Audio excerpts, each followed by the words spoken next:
Okay. So this is where we stopped in class. I just got a couple of quick slides to cover so that I can catch you up before your perusal or your second perusal now. Um, so I really quickly just want to cover a couple psychosocial and biological theories of aging. So your first theory, psychosocial theory of aging, is Erikson's psychosocial theory, and it's on the right side of your screen here. So this basically says, right, we're developing in every stage of life. At no point do we get to a stage and we have no more room sort of to grow.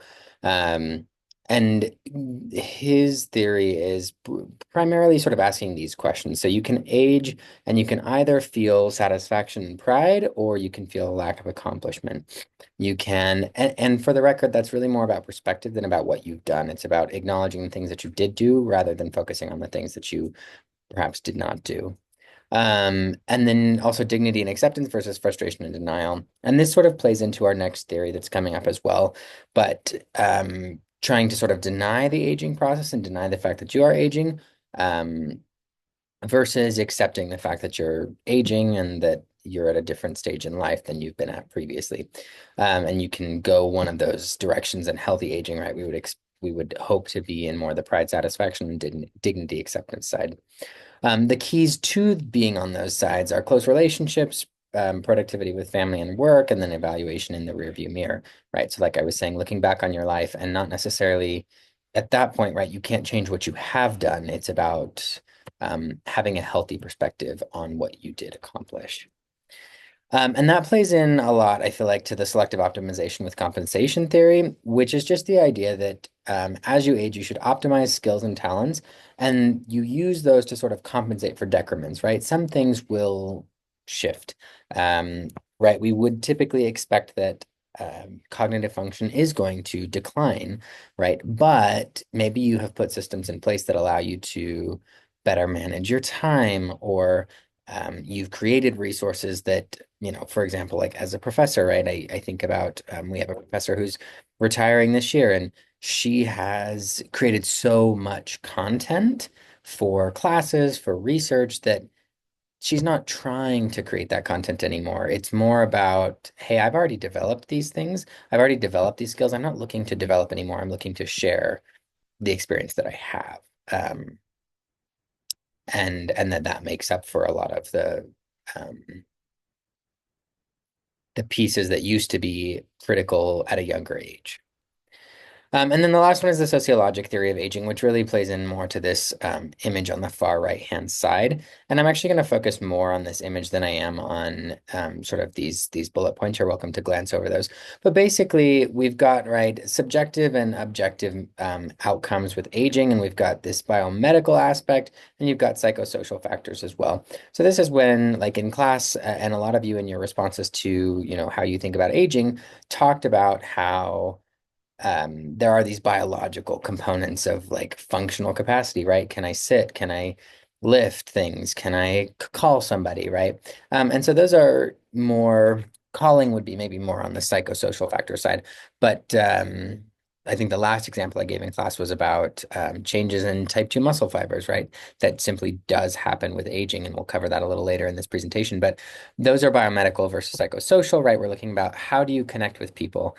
What's your social life like? How are you, coming back to Erickson's model, how are you thinking about your life, right? And those are more the psychosocial pieces. And this all fits under sort of what we would consider a biopsychosocial model. So we're considering biological components, psychological components, and social components or environmental components of aging. And you can see how it sort of breaks these down into subcategories, right? We talked about ADLs, physical function, and cognitive function all in class. And then we also have mentioned lately some psychological aspects like positive and negative affect in class. And then here we're talking more about like being actively engaged in life. So social connection especially would be big here. And that all sort of contributes to how someone ages, whether we would consider them as aging well or not aging well.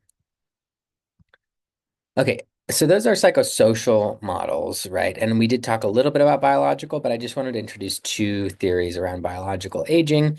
So the figure refers to one that probably a lot of you are familiar with, but that's the Hayflick limit or a telomere hypothesis, which is that the caps of our chromosomes have telomeres on them, right? They essentially protect our genetic material.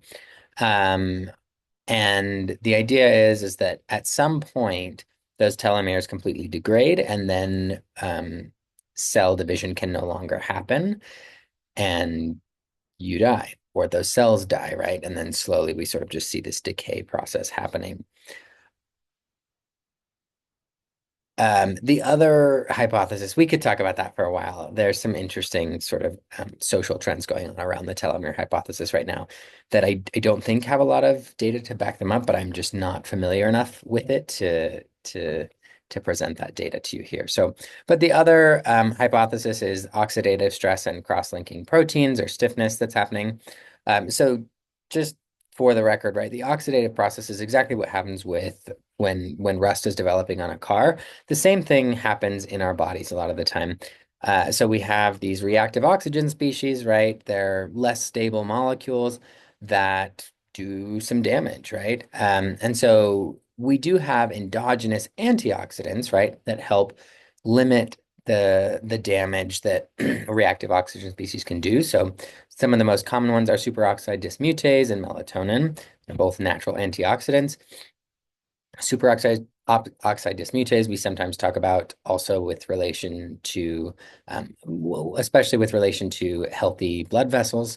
And exercise in this regard as an endogenous antioxidant facilitates healthy metabolic processes in the mitochondria that then help also combat these reactive oxygen species. You can also have exogenous influence here. So that could be exogenous intake of reactive oxygen species, but also exogenous intake of antioxidants. So two really common sources of exogenous, and exogenous just means outside the body, by the way. Sorry, I don't know if I explained that.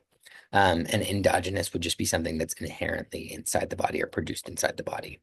Um, so exogenous examples of antioxidant intake would be berries and coffee are probably the two most common. So berries are high in antioxidant content, and coffee is also high in antioxidant content. And those are seen as helpful things that contribute to healthy aging, right? Whereas pollution, tobacco, and alcohol are all examples of introducing additional reactive oxygen species in there that would create more oxidative stress and increase stiffness in a variety of ways, also causing damage, which then can cause cell apoptosis or cell death, right? So lots of interesting sort of processes here. I just want you to be familiar with a couple of these theories. They will come up sort of in your final. One of the things I ask you to do is you're analyzing your your own behavior or your partner's behaviors, but then to predict how those behaviors might change and what effect that might have as you age. So these are some theories that you could potentially come back to point to, oh, this is how I would expect that to influence my aging process, right? Okay, and then the last slide, one of you at least, I saw one of you mentioned the compression of morbidity when I asked the question about aging in class. So a couple of ideas. First, we have present morbidity, right? So at some point, people get sick, right? So in this model at the top, they're getting sick at the age of 55 and dying at 76, right? So the years of morbidity here, we've got 19 years of morbidity, okay? Now, from a public health standpoint, right, we're interested in lots of things, but one of them is in extending life, right? So we could extend life to 80. So this person used to die at 76, now they're dying at 80, but they're still getting diseased at 55, right? So the years with disease here now actually just grows by 4 years. So now we're at 23 years. Is that right? No, that's 25 years of disease. Sorry. I'm really good at math in my head. Clearly, this was 21 years, not 19. So this is now 25. 25 years of disease. So, but what we're actually seeing, so sorry, I should have removed this little piece here first, but we see what we would like to see sometimes is a shift to the right. So instead of just extending life, we also want to delay the onset of disease. So in this model, right, we see that disease didn't strike until 60, right? And then they lived until 81. So again, we're back down to that 21-year mark here, right? And then, but yeah, sorry, let's cover compression and morbidity first. And then what ideally we would like to see happen is a delayed disease onset, um, and then end of life expected in a similar range here, right? So in this case, we're looking at whatever that is, 10, 13 years. 13 years of disease. Okay. So you see a significant reduction in the number of years living with a disease in this compression of morbidity model, which is really, as public health experts, what we're sort of trying to go for, or in this case, I guess, individuals interested in health and fitness.